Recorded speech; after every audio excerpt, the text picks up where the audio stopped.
August 13th, late afternoon. A man named Taboo opens his Instagram story and puts his own call log on display. No caption essay, no long speech, just the screen. Row after row of the same name lighting up his incoming calls. Not outgoing. Incoming. Recent ones. Days recent. And the name sitting at the top of that log belongs to a woman who's spent weeks telling the internet he's the one obsessed with her, Nevaeh Akira. Due any day now. Currently the other half of Blueface's entire stream universe. Two claims are now sitting in the same room that can't both survive the night. He's chasing her, and her finger keeps hitting his number. One of those dies today. And quick thing before we open the folder. If paper over PR is why you're here, tap the sub, arm the bell. This next part moves.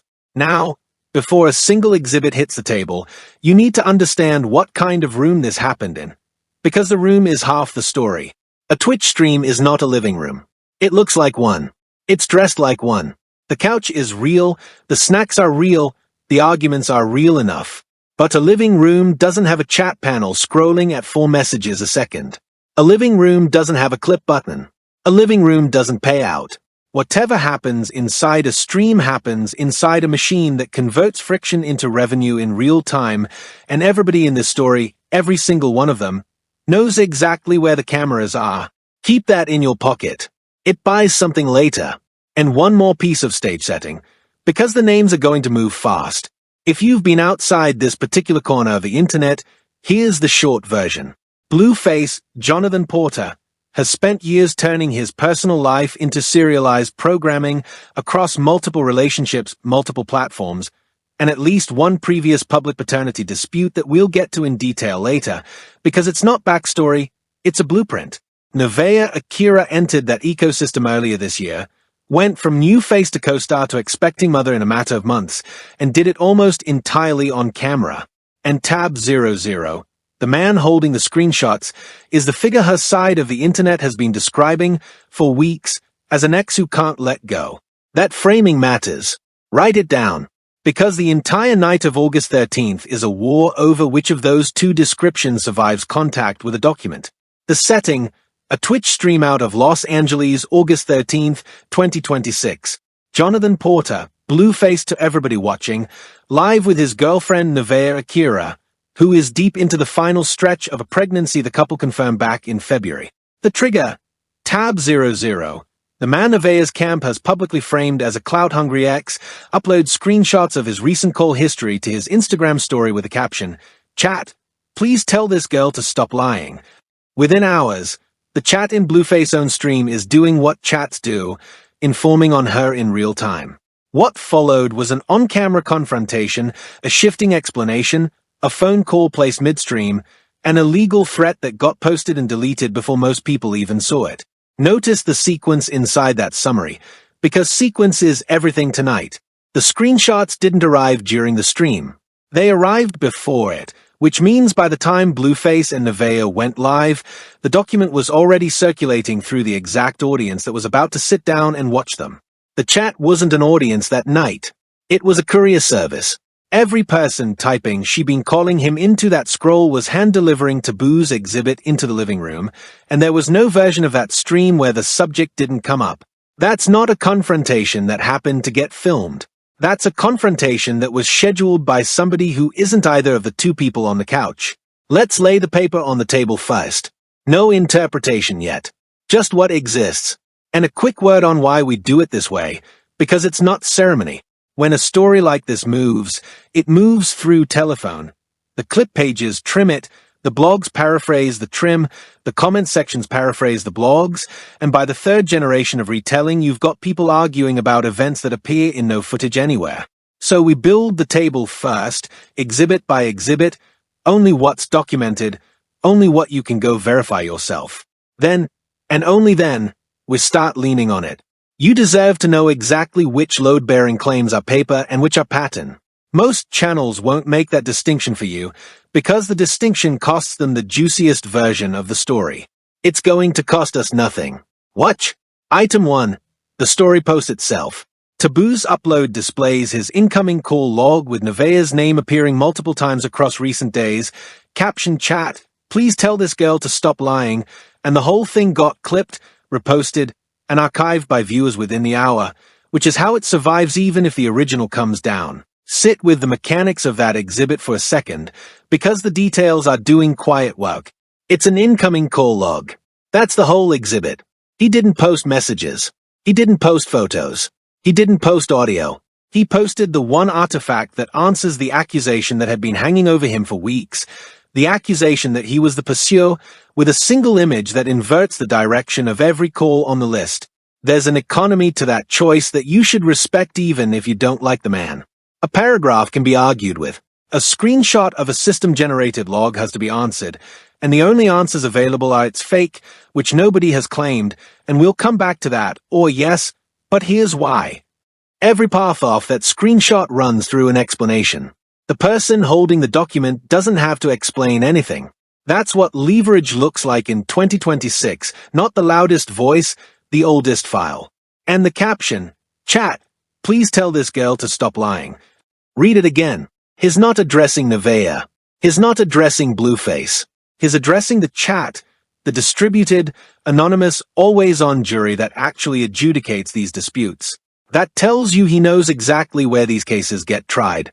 Not in courtrooms. Not even, really, on streams. In the scroll. He filed his motion in the correct venue, with the correct clerk, and he did it with 9 words. Item 2, the confrontation. The chat starts telling Blueface, live, that Nevaeh be calling people. His response is short, yeah, calling. Then, to her, who's calling? And here's where the on-record portion begins, because her first instinct on camera is denial-adjacent deflection until it isn't. Within the same stretch of footage, she lands on, "I told you that day that I was about to call. I forgot that quick though." Blueface answer, verbatim, "That's how I knew you was lying." She replies, "I wasn't lying though." He doesn't raise his voice. He just repeats the question in different shapes. There's a detail in that exchange that the clip page is mostly cut, and it's the most revealing behavioral beat in the whole stream. He doesn't raise his voice. Think about what that means. This is a man whose entire public persona is volatility. The volume is the brand, historically. And in the one moment where the persona would predict an explosion, you get a calm, patient, almost procedural series of questions. Same question, different shapes. That's not the rhythm of a man processing a betrayal. That's the rhythm of a man who already knows the answer and is letting the audience arrive at it on their own. Interviewers have a name for that technique. So do detectives. You ask the question you can already prove, you listen to the answer, and then you ask it again. Every repetition is a chance for the story to drift, and drift is the whole point. Read that exchange again slowly. The claim moved from "I didn't" to "I forgot," "I did" to "I told you I was going to." 3 positions, 1 stream, 0 commercial breaks. And here's why that sequence matters more than any single position inside it. Any one of those 3 statements, delivered alone, is survivable. "I didn't call him." False, but deniable as panic. "I forgot." Human, relatable, arguably endearing. "I told you I was going to." The strongest version, the transparency defense, the one her supporters would ride with afterward. The problem isn't any of the 3 answers. The problem is the order. She reached for the strongest defense last, after the 2 weaker ones had already collapsed on camera. If the transparency version was true, it was available to her in the first 10 seconds. People don't climb a ladder of explanations toward the truth. They climb it away from the last thing that got caught. That's not a moral judgment. It's just how narrative triage works under pressure, and the clip pages know it as well as I do, which is why they sequence the edit exactly that way. Item 3. The phone call she places midstream to Taboo himself, apparently to demonstrate transparency. On that call, audible on the broadcast, she tells him, "I'm just trying to call to see where the confirmation at. It's not like I'm calling to try to link." His entire rebuttal is one word, repeated like a metronome, "Prove it." And then the detail that, honestly, stopped me cold on first watch, she turns to someone on her end and asks them to screenshot their call log and send it to her so she can show Blueface the record of the calls. Which means the paper she needed to prove her own story lived on other people's phones, not hers. Let's take that call apart slowly, because there are 3 separate problems stacked inside it and most recaps flatten them into one. Problem 1. The call itself. If the story is he's obsessed with me and I want nothing to do with him, the single strangest move available is dialing that man live on your boyfriend's stream, not because it's suspicious, but because it's strategic nonsense. You don't put out a fire by adding a scene. Whatever that call was for, it was not for de-escalation. Problem 2. The sentence she chose. I'm just trying to call to see where the confirmation of what, exactly, from the man you've been publicly distancing yourself from, days before your delivery date? That sentence raises more questions than the call log did, and it's her own sentence, on her own stream, in her own voice. Problem 3, and this is the one that should have ended the segment, the screenshot request. Think about what it means to need another person's call log to document your own calls. It means her device wasn't going to produce the record she wanted shown. Maybe the log was cleared. Maybe the calls happened on the second phone. Hold that detail. It's coming back with interest. Maybe nothing sinister at all. But a woman proving transparency does not, as a general rule, need her evidence couriered in from a third party. The chain of custody on her own defense was broken before she ever presented it. Item 4, the deleted story. Sometime in the same window, a post goes up on Nevaeh's Instagram and comes down fast enough that the only reason we have it is because followers screenshot before the refresh.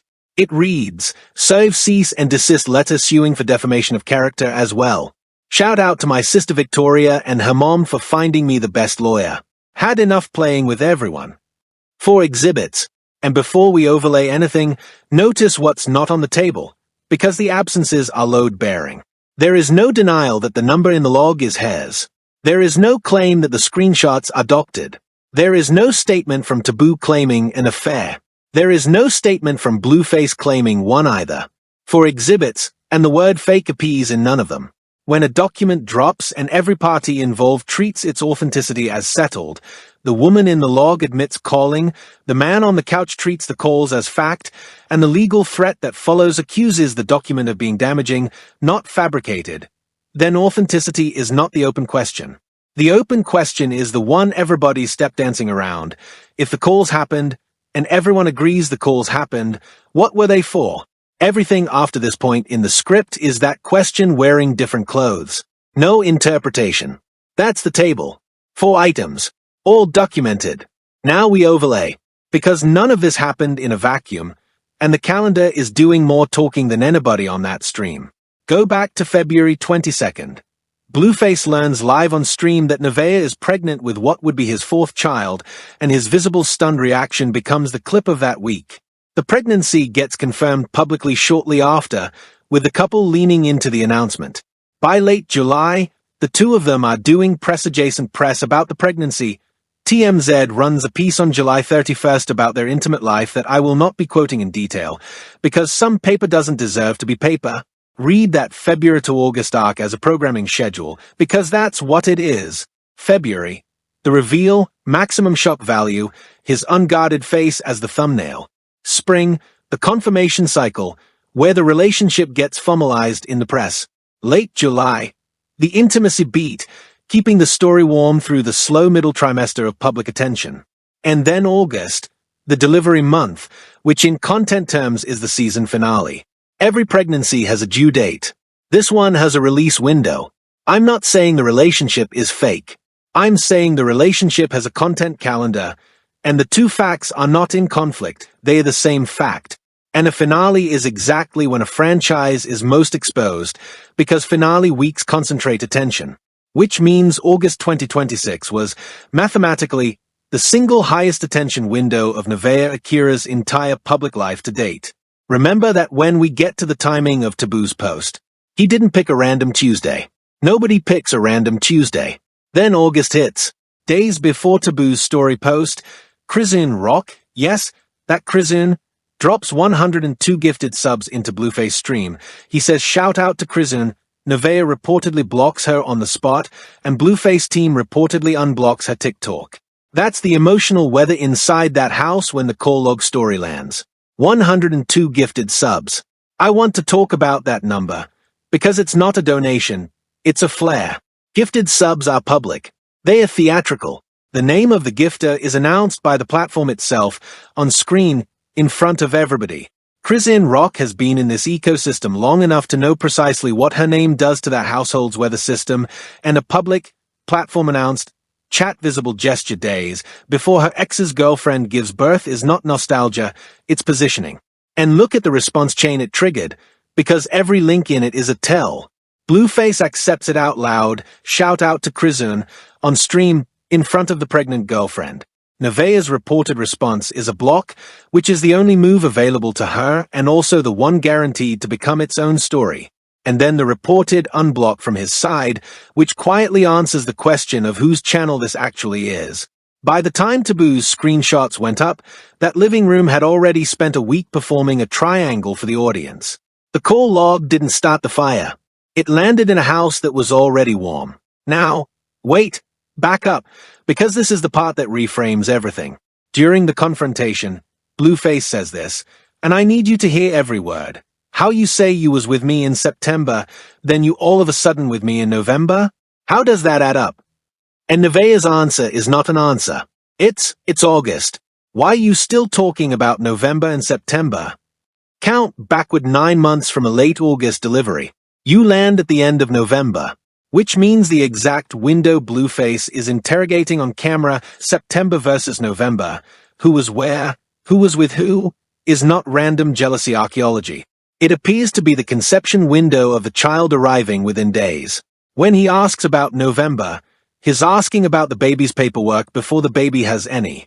And this is the moment where I have to be precise, because precision is the difference between analysis and rumor, and one of those is what we do here.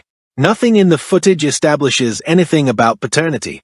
Nobody in this script is establishing anything about paternity. What the footage establishes, on camera, in his own words, is that the question exists in his head, specifically around the September versus November timeline, and that he chose to air it live to an audience days before birth. That's the entire claim, and it's big enough on its own without anybody adding to it.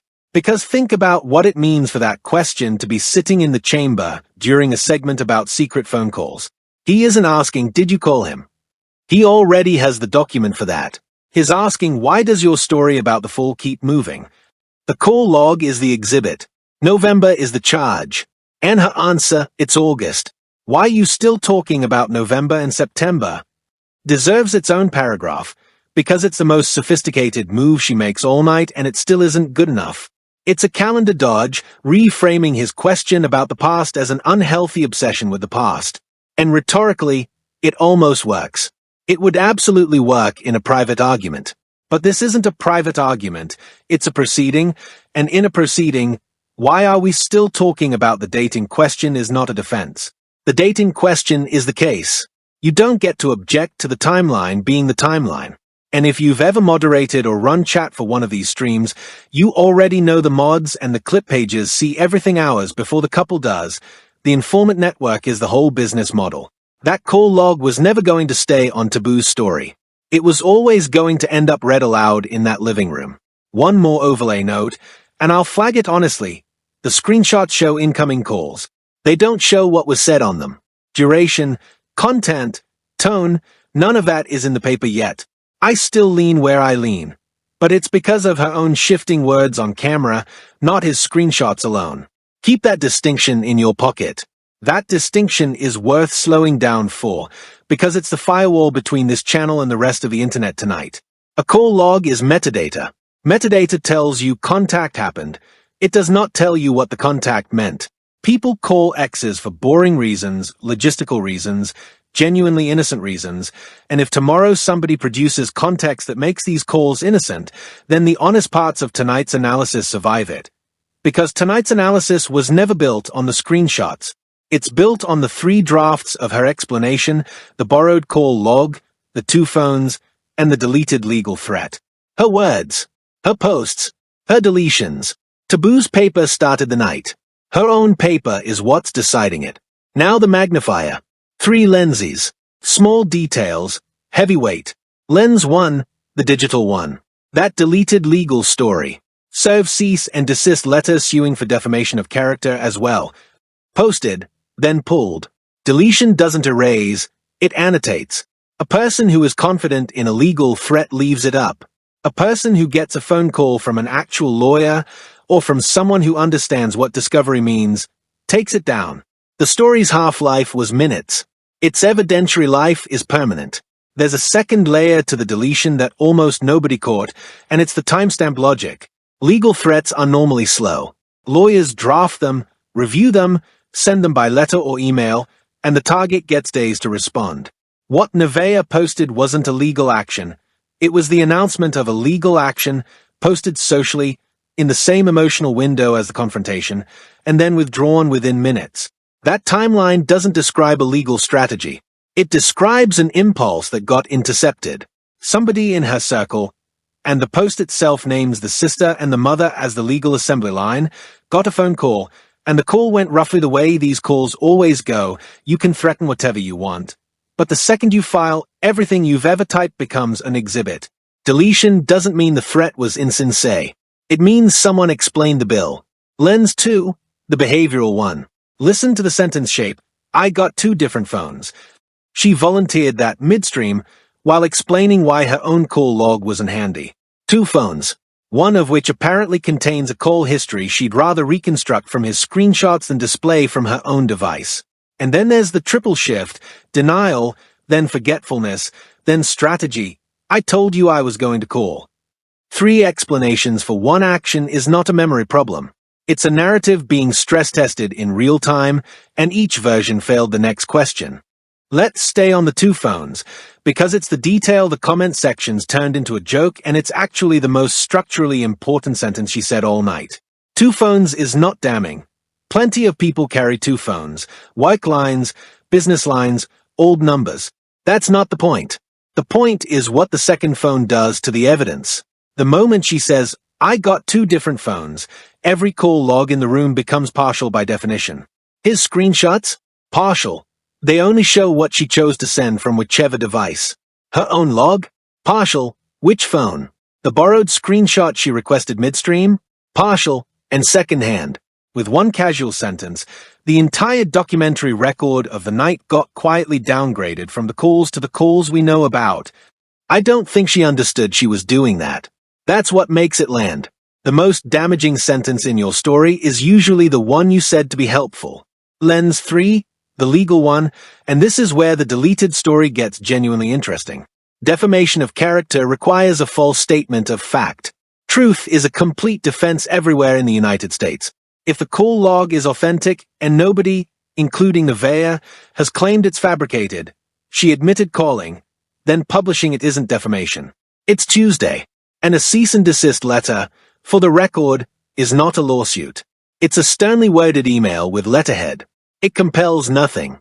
Filing an actual defamation suit, on the other hand, opens discovery, subpoenas, phone records, carrier logs, depositions under oath about September and November. Which is precisely why I don't believe that letter ever gets filed. The threat only works as long as it stays a threat.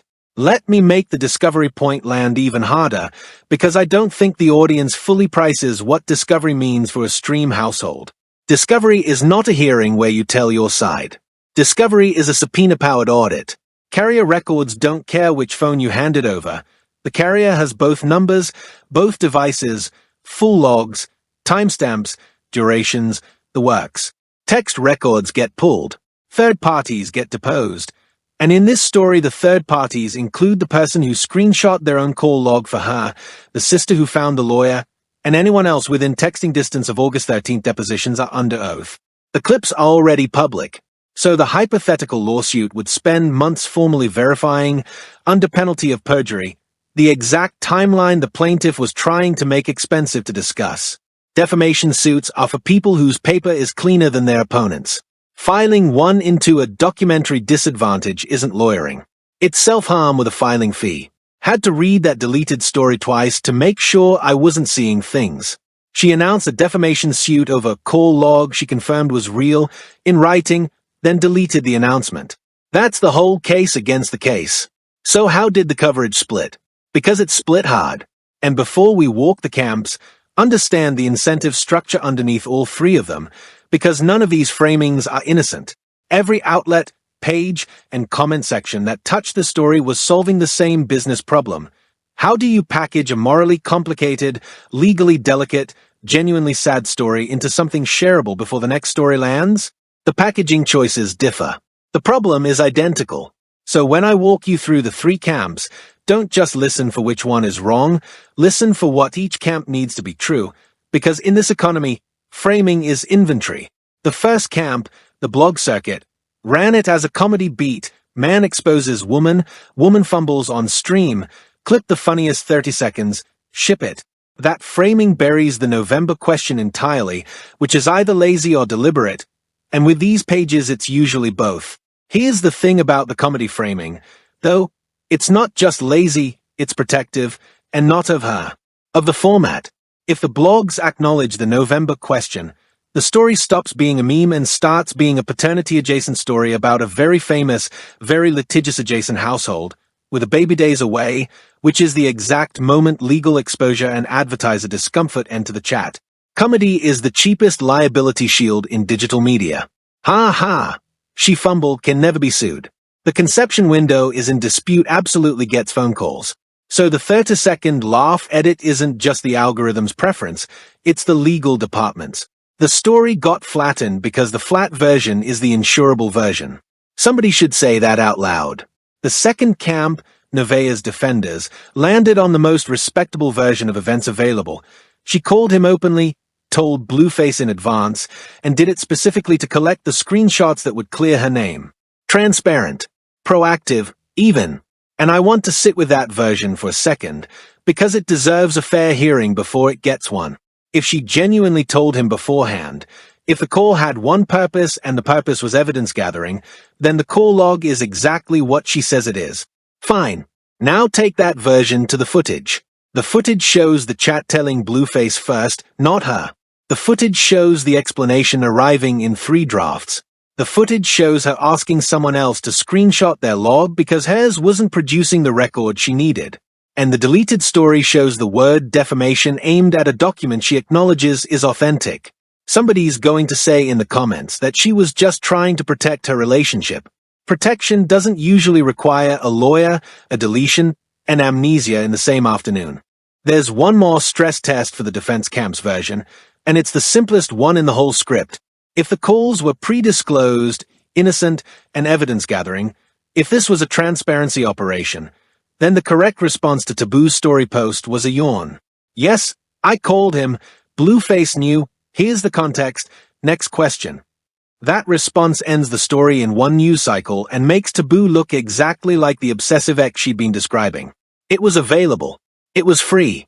Instead, the record shows a 3-draft explanation, a borrowed call log, and a legal threat aimed at making the document expensive to discuss. Innocent stories don't need suppressors. And I say that with genuine awareness that she was days from delivery, under lights, getting interrogated by her own boyfriend's chat. Pressure produces weird behavior in honest people too. But pressure explains the fumble. It doesn't explain the lawyer. The third camp, the stream natives, shrugged and called the whole thing content farming. And honestly, there's a bone of truth there we'll pick at in a minute. But note what Blueface himself said on camera while it unfolded. I'm trying to coach you. I'm telling you how it looks. Prove it. If you can't prove it, then you lost. He's not a betrayed man in that moment. He's a showrunner giving notes. That content farming shrug deserves more respect than it usually gets, because it's the only camp asking the structural question. Why was any of this on camera at all? A couple that wanted privacy had infinite options that night, end the stream, mute the stream, take the conversation to the kitchen. Every one of those options was available and every one was declined. The confrontation stayed live because the confrontation was the product and the It's All Content crowd is the only audience segment that never forgot it. Where they are wrong is the assumption that content and real are opposites. In this ecosystem, content is how the real gets processed. The fight was genuine and it was programming. Those two facts stopped competing a long time ago. 3 reads on why that call really happened.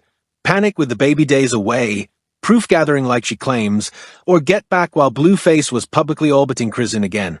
Pick yours and defend it below. Here's the read the press won't print, so we will. The mainstream coverage wants this to be a cheating scandal story. Woman calls ex, man posts log, haha, next. That's the comfortable frame because it's the small frame. Pull back one level and the story isn't about who called who. It's about what this entire relationship is built to do. Blueface and Nevaeh don't have a private life that occasionally leaks onto a stream. They have a stream that occasionally pretends to be a private life. Look at the architecture. The pregnancy was announced live. His stunned face was the product. The relationship milestones happen on camera. The arguments happen on camera. The paternity interrogation happens on camera. And when the confrontation peaks, the man doesn't turn the stream off. He coaches her through it like a producer working a scene that isn't landing. I'm telling you how it looks. He's not describing his feelings. He's describing the shot. And once you see the architecture, you start seeing the load-bearing beams everywhere. Consider how information moves in this house. Nothing enters the relationship directly anymore. It enters through the chat. She learned about the Krizune subs live. He learned about the call log live. The audience has become the household's nervous system, and that's not a bug, it's the business model. A chat that believes it can reach the couple is a chat that never leaves. Every informant typing she been calling is also a viewer with the tab open, the notifications on, the bell armed. The drama doesn't interrupt the monetization. The drama is the monetization, wearing a domestic costume. And the couple's job, both of them, whether they ever say it out loud or not, is to keep the nervous system fed. Which reframes August 13th completely. It wasn't a bad night for the relationship. It was an excellent night for the channel. And the tragedy is that those two sentences are the same sentence. And this is where the call log stops being gossip and starts being inventory. Taboo didn't go on a podcast. He didn't write a paragraph. He posted the one asset that appreciates in this economy, a document. A screenshot is a clip that never buffers. He understands, maybe better than she does, that in the ecosystem she currently lives in, the person holding the original file sets the market price on the truth. She tried to fight a paper war with a phone call. He responded with paper. The caption did the rest. There's a wider pattern here, and it's bigger than this household. So let me zoom out for one beat and then come straight back. Watch how every major dispute in this entire creator tier resolves now, not with statements, but with documents. Screenshots of texts, screen recordings of DMs, call logs, bank app notifications, court filings photographed on car seats. The public stopped trusting words from these figures years ago. Too many statements walked back, too many notes app apologies deleted. So the currency devalued and the market moved to paper. Taboo's post wasn't a personal choice of weapon. It was the market standard. He simply executed it cleaner than most. One image, one caption, 0 paragraphs to get cross-examined. In a paper economy, the strongest move is the smallest document, because every word you add is a word they can impeach. 9 words and a call log. That's a professional's release. Now, this is the moment Nevaeh loses the narrative for good, and I'm not going to soften that to seem fair. Not because she's a villain. She's probably not. She's a woman days from giving birth, inside a relationship that moneizes her worst afternoons, getting audited about November by a man whose own relationship resume includes a decade-long on and off with Jaden Alexis that outlets have needed entire timelines to track. But she made one unforced error the stream economy never forgives. She changed her story on camera, in sequence, with an earshot of the clip pages. Denial, amnesia, strategy. The algorithm doesn't rank context. It ranks contradictions. And I want to spend one more breath on the fairness side of that ledger, because it's easy to skip and it shouldn't be skipped. The woman was 9 months pregnant. The stress load of that alone rewires how anyone handles confrontation, sleep deprivation, hormones, physical exhaustion, and in her case, all of it under studio lighting with a chat panel calling her a liar in real time. Any behavioral scientist will tell you that high-stress states produce exactly the kind of fragmented, inconsistent recall she displayed. That's true. It deserves to be on the record. And it's still not the whole record, because stress explains inconsistent memory, and what we watched wasn't a memory problem. I got 2 different phones is not a stress symptom. The pre-drafted legal threat with the lawyer already sourced is not a stress symptom. Those are logistics. Stress fumbles words. It doesn't assemble infrastructure. And let me be straight about Taboo for a second, because the vindicated man frame is a little too clean. A person who posts call logs with a taunting caption is not a reluctant truth teller. He waited until the baby countdown was loud, until the Chrisine sub-story had the timeline heated. And then he posted. That's not snitching. The blogs keep using that word like it means something here. That's a product launch. He'd been framed as the clout chaser for months. He picked the week maximum attention was guaranteed and paid himself back in full. Respect the patience. Don't confuse it with principle. Think about what that patience actually required, because it's the most disciplined thing in the whole story. Those calls were days recent, meaning he's been holding this inventory the whole time, through every interview clip and comment thread where he was the punchline, the obsessed ex, the clout chaser. Every day he didn't post, the narrative hardened against him. And he waited anyway, because a document released into a quiet news cycle is gossip, and a document released into a delivery week, Chrisine heated, maximum attention window is a verdict. That's not a guess about his strategy, it's just what release timing is, and anyone who's ever watched a label hold a single for chart week recognizes the shape. He ran a rollout. The product was his own reputation. And whatever you think of the ethics, the execution was flawless, one post, no interviews, no follow-up statements. Let the archive do the labor. The loudest person in this story said the least. As for Blueface, the coaching line is the tell of the whole tape. A man genuinely gutted by his pregnant girlfriend's secret phone calls does not narrate her performance review midstream. If you can't prove it, then you lost. Lost what, exactly? Not the relationship. The segment. He's been in this exact movie before. His publicly denied paternity of Chrisine Jr., claimed a DNA test excluded him, lived that entire cycle in front of the same audience. His own mother, Carlissa Saffold, once posted about obtaining a grandparent DNA test kit during that saga, because in this family even the lab work gets a rollout. The man knows what a paternity question is worth on camera. He has receipts older than some of his fans. And that history is why the calm should unsettle you more than shouting would. The Chrisine Jr. saga was his education. Months of public denial, DNA claims, family members brandishing test kits, every development clipped and moneized, and through all of it the audience never left. They grew. So when the September versus November question surfaced on August 13th, he wasn't a man stumbling into unfamiliar pain. He was a veteran recognizing a familiar format. He knows the beats, the question, the denial, the document, the test, the reconciliation arc. He knows what each beat pays. I'm not saying the pain isn't real. It might be. I'm saying he's the one man in that room who has already run this exact experiment and knows precisely how it ends, with bigger numbers. Watch his face in the footage again with that in mind. The calm isn't shock. It's muscle memory. So when he asks her, on stream, September or November, hear it correctly. That's not a boyfriend's question. That's a host's question. He already knows how the episode ends. And here's the part where it gets quiet for a second, because it should. There's a baby at the end of this. A real one. Arriving into a house where the first thing ever documented about them might be a dispute over who was where in November. Whatever you think of Nevaeh's explanations, that kid didn't choose the set design. The stream will clip the birth announcement too. Count on it. Stay in the quiet for one more beat, because there's a sentence I need to say without a single joke attached to it. Every argument in this script, every exhibit, every prediction, all of it orbits a child who will one day be old enough to run a search on their own family name, and the index that comes back will be built from nights like this one. That's not a scolding. The audience didn't build this architecture, and honestly, neither did the couple, not alone. The platforms pay for exactly this and nothing else, and the couple is giving the market what the market prices. But the invoice is addressed to someone who wasn't in the room.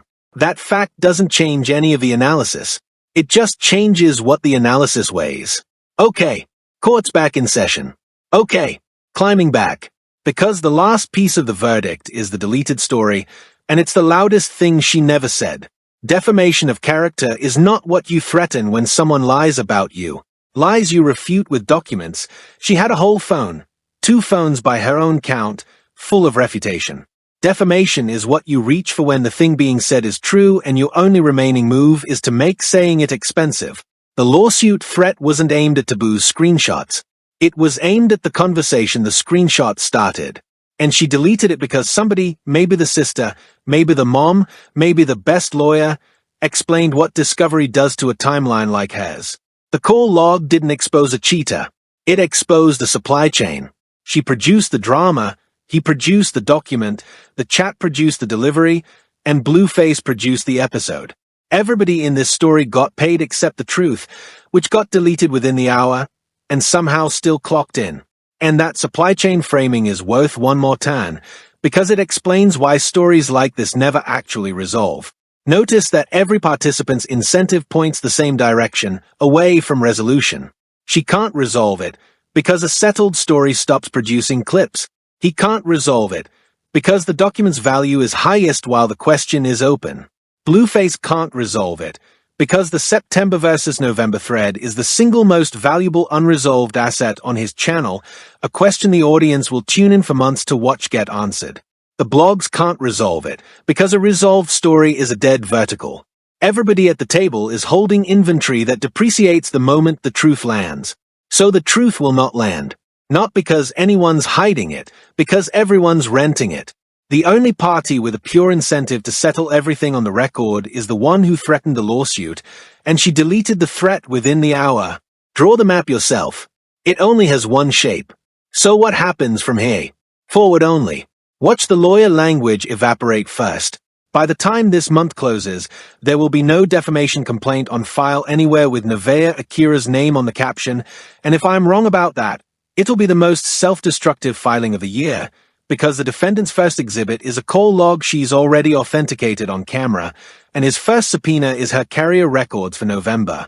The deleted story was the lawsuit. That's as far as the legal arc travels. What replaces it is quieter, a joint stream, a soft focus segment about outside noise, maybe a ring, maybe a hospital live stream with the comments turned into a gift sub-war. The relationship survives because the relationship is the channel, and the channel is the income. Let me put a finer point on the reconciliation arc, because you can already see the storyboard if you know how these households edit. Step 1. Silence.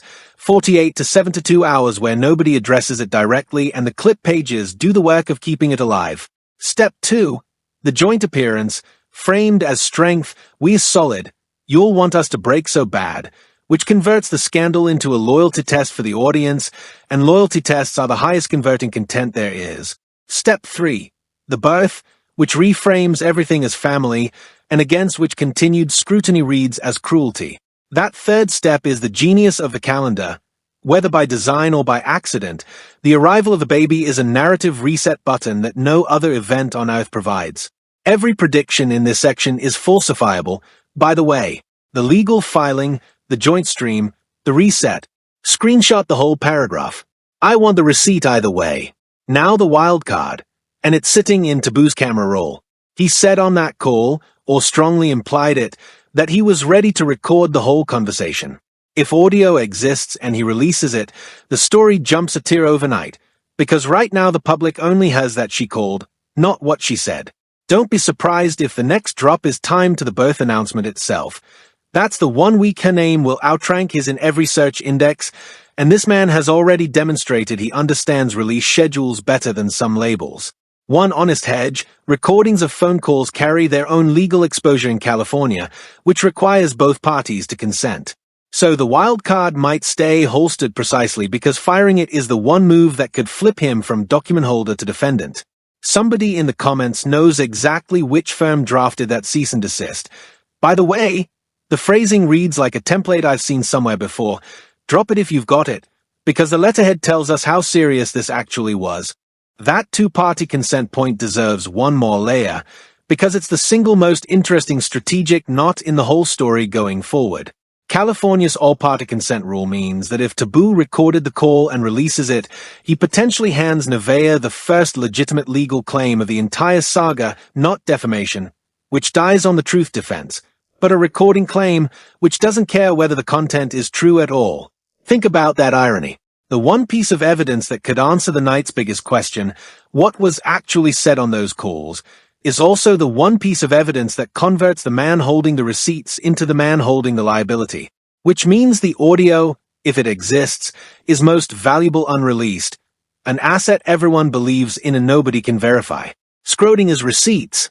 And here's the tell to watch for. If Taboo starts describing the calls in interviews instead of releasing them, that tells you his legal advice arrived. If he goes quiet entirely, that tells you the advice was expensive. And then the residue, the part that outlives the news cycle. 5 years from now, nobody remembers a call log. What they remember is the precedent this household keeps setting: paternity as programming. Chrisin Jr. grew up inside a public DNA dispute, denied by Blueface on camera, litigated by his own grandmother with a test kit on social media, with WAC 100 on record saying they'd beg for testing. Now another child enters the same architecture, with a September versus November question already clipped, archived, and waiting for them to be old enough to search their own name. Once the dust settles on this month, the stream moves on. The archive doesn't. That's the actual verdict in this case, not who called who, but the fact that a baby who hasn't been born yet already has a paper trail, and the first document in it is a question mark about November.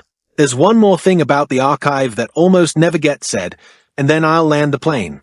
We talk about the internet is forever like it's a cliché, but watch what it functionally means here. The footage of August 13th isn't stored in one place. It's been clipped, re-uploaded, mirrored, reaction videoed, and podcast quoted across dozens of accounts on multiple platforms. There is no deletion that reaches it now. No settlement can recall it. No cease and desist ever drafted can touch the full copy network. Which means the September versus November question isn't a question the family gets to answer privately later on their own schedule in a controlled way. It's a question that now belongs to the archive, and the archive answers to nobody, not to lawyers, not to reconciliation arcs, not to time. Every future milestone in that child's life, every birthday clip, every family photo, will be posted into an ecosystem where that question is one search away. The family can move on. The metadata won't. And that, more than the call log, more than the deleted story, more than anything Taboo ever posts again, is the thing that should bother everybody who watched this and laughed. The prediction you can come back and check. There is a DNA conversation about this baby on that stream before the year ends, framed as content, dressed up as transparency, monetized either way. Screenshot that. Court's adjourned. You saw the log, you heard the 3 versions, you watched a lawsuit get posted and UN posted inside the hour. And that deleted story I told you would come back to, that was never about the calls. It was about the one word that could reach the November questions: defamation. The paper says she's protecting a timeline, not a reputation. If this breakdown earned its spot in your feed, the sub and the bell are right there, the next case is already in the folder. Drop where you land, panic, proof, or get back. I'm reading everyone.